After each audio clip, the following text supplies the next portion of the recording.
अरे यार मैं अपना मफलर तो भूल ही आया, सर्दी में ऐसी तैसी हो जाएगी कानों की, इसलिए मैं फिर से घर जा रहा। मफलर लेने रोड पे आ गया था, फिर से घर जाना पड़ रहा।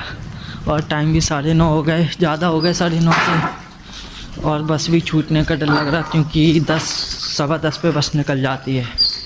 तो बस अभी तो देखो घर आ गया, देखो। तो बस अभी मफलर लेता हूँ और फिर चलता हूँ। चल भाई,